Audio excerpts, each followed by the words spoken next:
Hey, check out the Moms Play Boys. I'm back. This is the Hey Big Head podcast. Tune in. So today we're reacting to another whatever podcast video. This video is titled She Blames Men for Hookup Culture. Before we get into the video, make sure you like this video, subscribe to the channel. Channel's blowing up. We're going straight like this, straight to the tippy top. Thank you for our new subscribers. I was racing to 1,000 subs. Now I got 1,500 subs. I know we're going to go all the way up. So let's get us to 10,000 subs. Let's get right to it. So like, subscribe to the channel. We're going up. All right, let's start the video.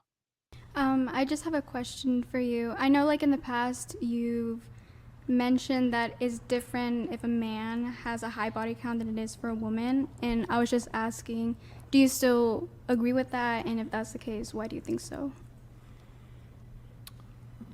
So, okay, in the past I've said it's different. Well, it is, for a couple of reasons. One, as already previously stated, it's more difficult for men to get laid than it is for women to get laid. So there's a certain degree of props or respect that comes with, like, it's kind of impressive to some degree if a guy is like, he has game, and he can, like, he's a ladies guy, like, he's got game, he knows how to smooth talk, whatever. Like, that's kind of reflective of either his status, his physical attractiveness to a degree, and his charisma. So there's some coinciding traits that would necessitate him being able to sleep with a lot of women, whereas, like, any woman, if she was so inclined, could, like, she need not be charismatic, she need not be funny, she need not be even particularly physically attractive, and she could get in if she wanted to. Okay, here's the way I often like to put it.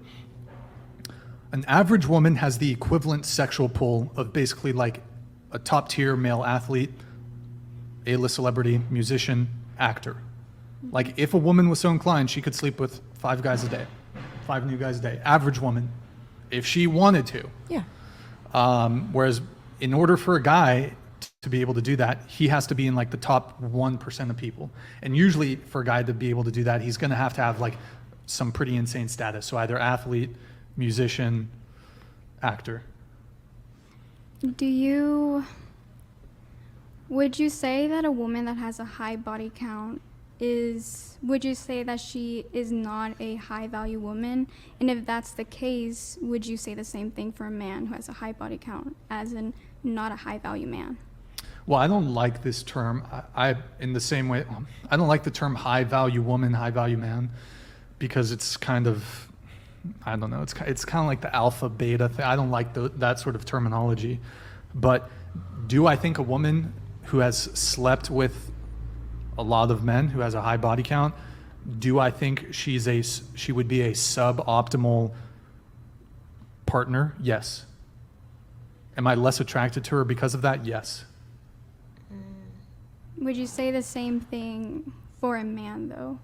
Would you think it's the way No. that a woman sees them? I don't think so, because, again, this kind of goes back to like men and women valuing things differently. Like, a guy who slept with a lot of women, he's probably had to bring something to the table, either charisma, humor, personality, status, or looks, usually a package. And so he's going to be attractive. That type of guy is probably the type of guy that a lot of women are going to find attractive. So it's not, some women, if it's within your personal value system to not want to date a promiscuous man, you may not particularly want to partner with someone who has that sort of past, but he's going to have the requisite attraction triggers to be deemed attractive by a vast majority of men. Whereas a woman with a high body count, any woman could go get a high body count, and it's never going to positively impact her attractiveness to men in any capacity. So you would agree that typically women, I know you mentioned this before, but I guess I just want to confirm that women are sort of the reason why hookup culture exists? So I think, obviously, look, both people play some role to a degree. However, women gatekeep sex. So you could argue that because women control access to sex, because they gatekeep sex, that they're ultimately the ones that control whether there's a hookup culture or not. I would disagree. I do agree that typically, it takes, for consensual sex, of course, it takes a woman to say yes in order for a man to say yes. So like you said, like it takes two to tango, basically. Mm-hmm. I would say, though women permit sex, I would argue ultimately at the end of the day it is the men's fault that it even continues, because it's a man's responsibility to say no. It's their decision. They can say a woman's... I'm gonna stop right there. I like her saying it's a man's responsibility to say no. I agree with that. And this is why I've been working on a book that's called Tell Her No. Listen to her. It's a man's responsibility to say no. Adam should have said no to Eve. I agree with her with that. What Brian's trying to point out is that women are the gatekeepers to sex. So if we don't want anyone to have sex, women could unanimously make that decision, unilaterally make that decision all by themselves. Because men, we can't force sex, right? We're not allowed to do that. That's wrong, right? We look at that as immoral. So ultimately, all sex only happens with women's permission first. Okay, yeah, we could deny sex, and this is something I think men should do. Should tell women no that want easy sex. You could say no as a way to have control of the situation. And by the way, I don't feel bad about the word control. I know a lot of women trying to shame men. Oh my God, shame you for being in control. A man that has money has control. You want a man that has control of his life. To have money is to have control of your life, and most importantly, control of your time. The more money you have, the more control of your time you have. Therefore, your life, right? So ultimately, yeah, it is on to women to say no to sex if they don't want sex to no longer happen. It's a woman's job to say that. It's our job to actually rack up as much sex as we can get. Honestly, that's what makes us valuable as men. If we could achieve having sex freely with women. So let's let them continue. Said yes to me, but now it's up to me to decide, will I actually commit to this? Well, I mean, there's a whole bunch of dynamics at play here, but since men are the pursuers, there's a component there of, as a woman, if you're the one who's being pursued, then you're kind of the one who's gatekeeping. The other thing I would say is that, sorry, damn it. I had something good, but it fucking slipped my mind. Could you repeat your last statement one more time? Sorry. I would agree that women allow that sex take place, but ultimately it is the man that decides if he is going to continue with her agreement, essentially. And so I would argue that ultimately it is the man's fault, because it is his job to say no, even if she says yes. I completely agree. And so I have this, kind of metaphor. So like if you take it back to the Bible and you think of Adam and Eve, right? So ultimately, like the serpent came to Eve. Why? Because she's more emotional and she's pretty much more easily manipulated. But then at the so she took the apple. Okay, took but hold on. Let me cut you off really quick.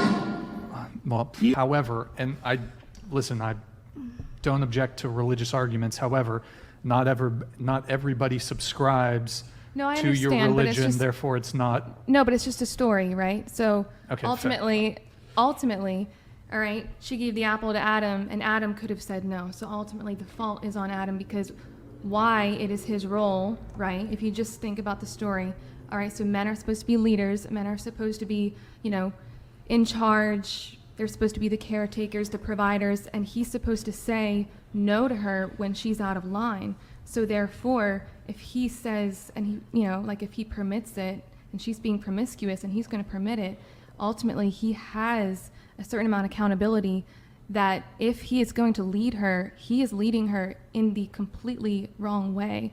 So ultimately, yes, inside of the dating scene, he's not responsible for every single woman, but he is responsible for himself and how he carries himself, and therefore I think that she has a point, and I completely agree. I think women have a lot of responsibility. They are indeed the gatekeepers of sex, but then it comes down to also ultimately the man, because she would have absolutely no power if men just said no. Okay, but in order for you to be a leader, you need to have people that are prepared to follow. And the fact of the matter is, you can be a fantastic leader, but because you have feminist propaganda, it is impossible for men to lead. Women demanded equality. I agree. You got it. That is very hard. You can't lead someone who wants to mutiny and who is not prepared to follow.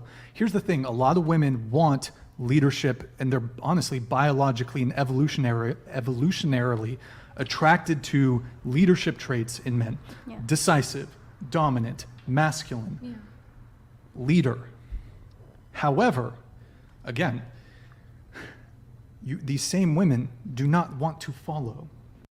Okay, let me pause right there. This is actually a great take from Brian. Good job, Brian. You actually stepped in and said something I could really agree with. Both of them, both parties actually. First, the girl saying that it's a man's job to say no to women, that is absolutely 100% a fact. And to me, this is the ultimate form of submission. The ultimate form of feminine submission is for women to say to men that men could tell us no. That's what we have. She's pretty much saying, tell us no. We might want things. We're emotional. We're going crazy. Say no. Tell us no, which is the ultimate form of submission. So kudos to that girl. She's right. They're both right. But here's where Brian is actually right as well. Men, we can only be leaders to those who follow us. So if I tell you no, don't sleep with men, right? And you listen, fine. But if you don't listen, then chaos instills, right? And so most men could tell women keep their legs closed, but women won't listen. Most women won't follow it. So even though if they could follow that, we would be in a better place, right? But women won't listen. So women ultimately are their own leaders because women get to choose the leader. See, the ultimate form of submission is a woman telling us, allowing us to tell them no, and they follow. That's the woman's point. But the reality of it is that follow, that obedience, that submission is volition for women. They could choose to submit or they could choose not to. And modern women choose not to submit to the modern man. Whether he's average, high value, low value, average women right now are choosing not to submit to the average man. So the average man can't tell them no. Only a man of high status can tell them no. And honestly, there's men of high status telling them yes, spread your legs, be wild, be this, be promiscuous. Feminism is promoted by everyone. So hookup culture is something women are submitting to. They're agreeing to it. All right, I'll sleep around. I'll get 8 bodies, 5 bodies, 6 bodies.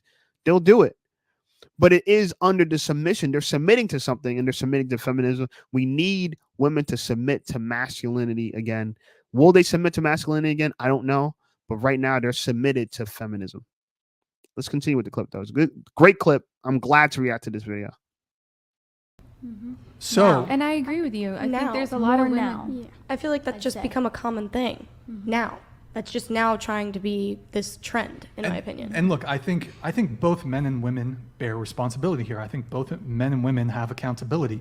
But to say that men bear full responsibility, Valdev there's a lot of donated women who don't want to follow. $99.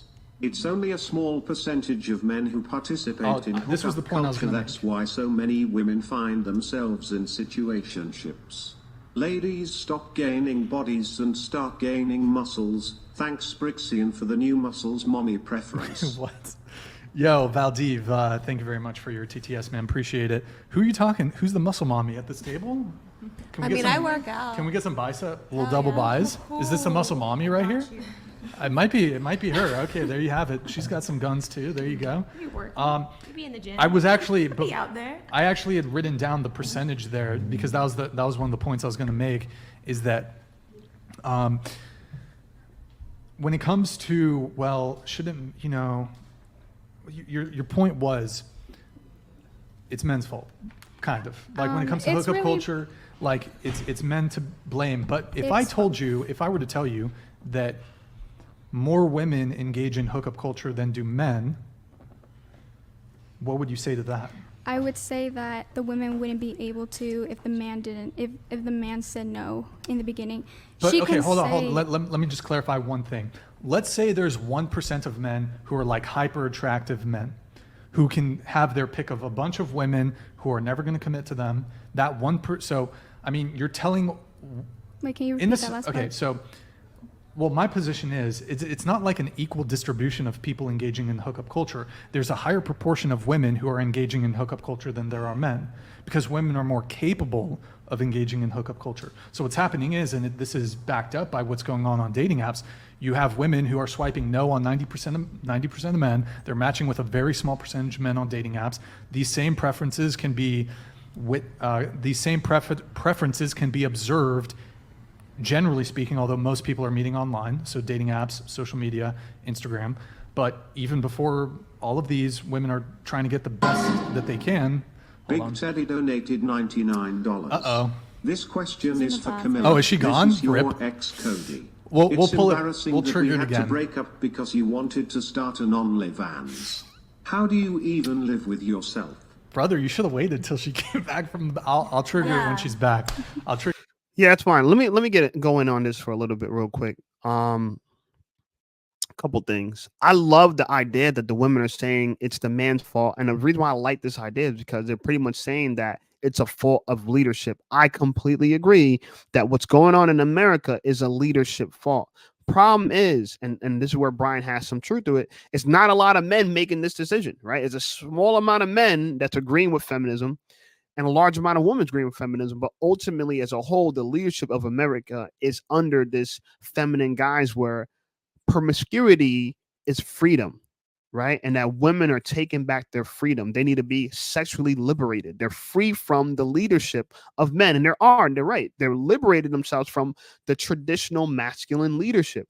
Now we're in modern masculine leadership, or modern feminine leadership, we should say, right? And so ultimately, it's an issue with leadership as a whole. I agree. Because guess what? We won't have large amounts of women following this culture unless we had a large acceptance in the leadership of this behavior, right? Women are very sensitive to condemnation from their group, from their peers. So if the entire leadership structure condemns behavior, I'm telling you, we'd see difference in behavior in women. And it is condemned, just not in the West. It's condemned in the East. Women in the East don't behave like this. There's women around the world that don't behave this way. That's why men are getting their passports and leaving, because the leadership in that country that's widely followed, that masculine leadership, okay, it's across the board. It's not just this red pill alpha space is this big. But the leadership, the majority of the leadership structure in America is not red pill. It's blue pill, it's beta, it's feminism. That's the main narrative in our mainstream media. Women could do it too. Equality. Okay, we cool. We accept it, right? But that leadership also says that's equal viewership or equal condemnation of sexual behavior. This is why women wanted to be sexually liberated, because they didn't feel like they didn't have the freedom men had to have sex. Now they have the freedom to have sex, and we have all these types of problems that go along with it. So yes, is it a man's problem? Is a man's male issue leadership? Absolutely. The leadership structure in America has been taken over by weak men and women. And that's why women feel comfortable having 8, 9, 10, 20 men as a body count, where virtually years ago in America, 100 years ago, it was not uncommon for women to lose their virginity to their husband. Now in America, it's very uncommon for women to lose their virginity to their husband. It's uncommon. But 200 years ago, this was commonplace. So men wanting virgins is a traditional desire, because men wanted to marry a woman who will lose her virginity to her husband. That's no longer the case. A lot of people get married to women who already lost their virginity to some guy that just felt like having sex, and they went along with it because the society didn't condemn it. So this, like I said, this is just further proof to me. I'm gonna get back to the video. This is just further proof to me that shame works on women, but you need shame across the board, right? And that's the leadership structure. You don't need just a small group of people, a small group of red pills saying, this is wrong, ladies, this is wrong. You need the entire leadership structure to support that. And if you see it, look in any country where the leadership structure supports this, they get that result. Any country. All When right, she's Cody. back. Is that actually, do you know Cody? Yes, she did date a Cody. Yeah. Awkward. So when she gets back, that'll be a good. We'll pull it back up. So Here she comes. the data is out. you have a small subset of men. You could argue that that small subset of men should, not be doing that. But we got something for you. We'll pull it up in here in a sec. But oh shit, can you grab that mouse? Or I got it. I'll wait. But if like a larger portion of women are participating in an activity, then couldn't you say there's a higher burden on women? I think it's on them, but like I've said, yes, women, that's why, it comes down to leadership. And so obviously, like you said about Eve, we do tend to fall more, and this is why we need a leader. This isn't to say that there's a superior, inferior sort of way to say it, but this is why we need a man who does have self-control, and I would argue that if you have self-control, that makes you a great leader. Alvin Sam donated 9. Hold on, let me comment on that. That's amazing that she said that. She said, we need a man. She just gave a case for why women need men. I'm gonna need to chop up this clip, but that's absolutely right. Women need men for leadership, okay? She's admitting it, that feminine women and women as a whole need male leadership, and they absolutely do.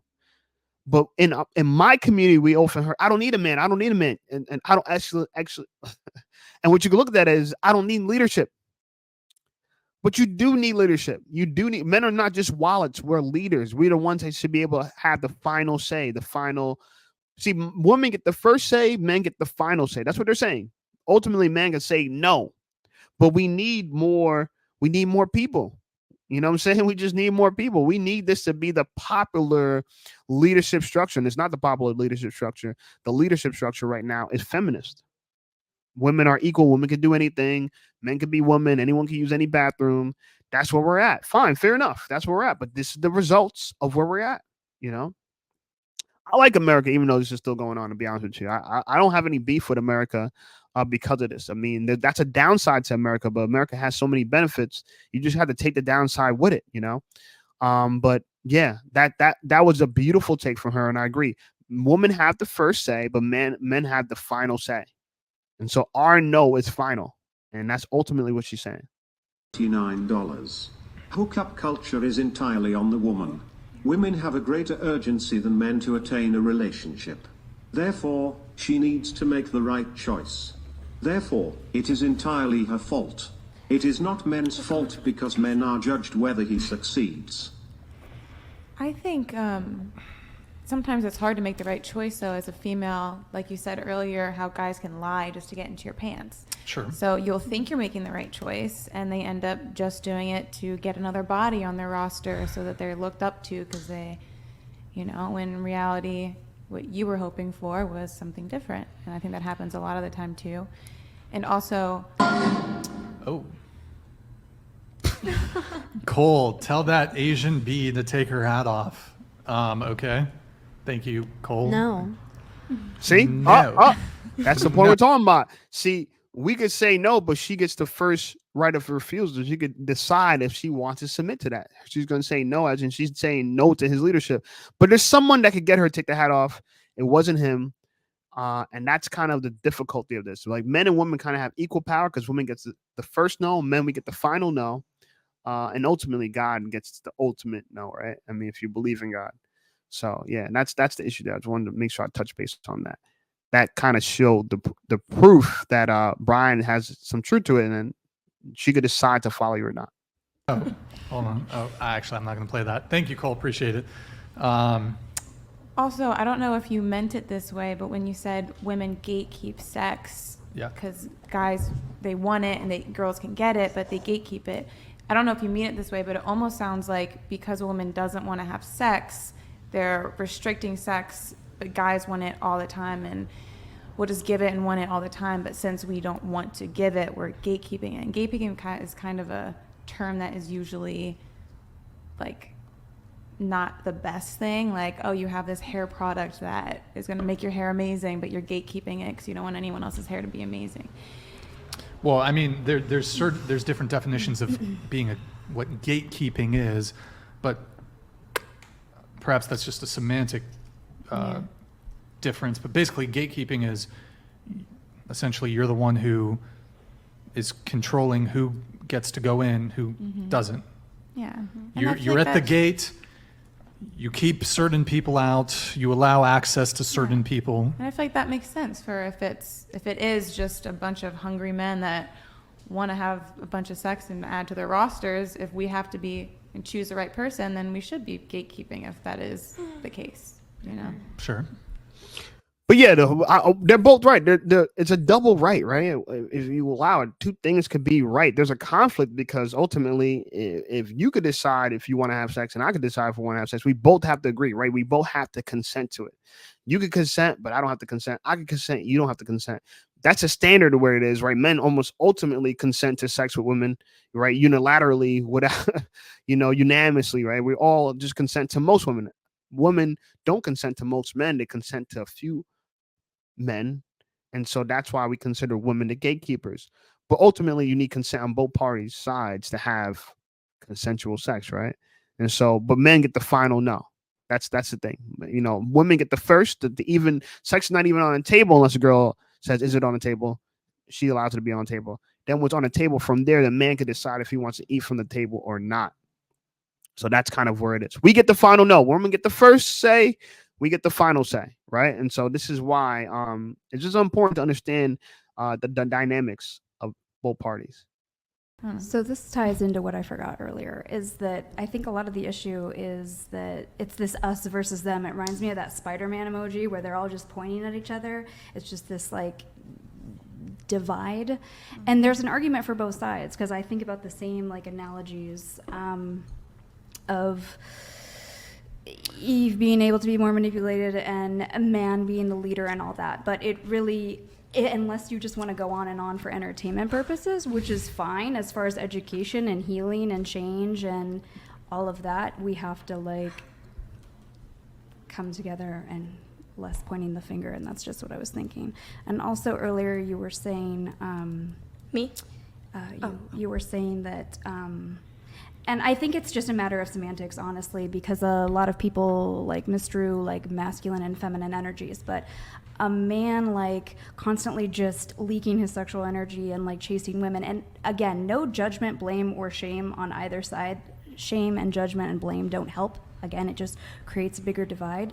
But that's not really integrated masculine energy. That's just like wounded masculine energy. And I think that when we go deeper into these layers, I like the layers because we can actually just go beyond the surface. And that's kind of what I wanted to add on from earlier. No, she's wrong about this. I'm gonna stop her on this. She's really wrong about this idea that integrated masculinity is not going around wanting to sleep around. She's again this is what women do, and they do this often in time. They're trying to make feminine values become masculine values. No, it's not good for women to go around leaking and sleeping because it's against their sexual imperative, right? Men's sexual imperative is spread their seed far and wide, right? Our job is to knock up all you girls all at once. That's why Lil Wayne got a song, I wish I could F every girl in the world. I wish I could F every girl in the world. Men's sexual imperative is spread seed far and wide. We're here we're seed spreaders. We produce 300 million sperm cells a day. Biologically, we have been evolutionarily adapted to spreading our seed far and wide. That's why we produce 300 million seeds a day, every day. A man can knock up multiple women up every day for the rest of his life if he had the ability to do so. Now, obviously, women could refuse this, and that's why they got the first say. They could say no to this. But in our evolutionary adaptation, our sexual imperative to spread our seed far and wide. So no, we're supposed to be in essentially the promiscuous sex.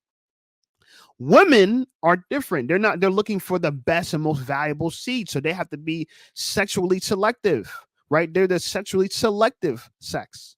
They want the best and highest quality seed. Our job is, whether you're a low quality seed or high quality seed, get that seed out there. Sell some seeds, right?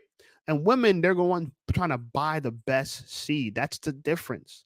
So look, it's not unintegrated masculinity, go around and sleep around. It's not that it's not integrated. It's not a good idea for men to do this because of the risk of it. So you got to always judge risk versus reward. But ultimately, men should spread their seed more further and wider than a woman would even desire to. By the way, women are born with a limited amount of eggs. I believe 2 million eggs from birth, 1 to 2 million eggs from birth. And every day that they have a period, they lose an egg.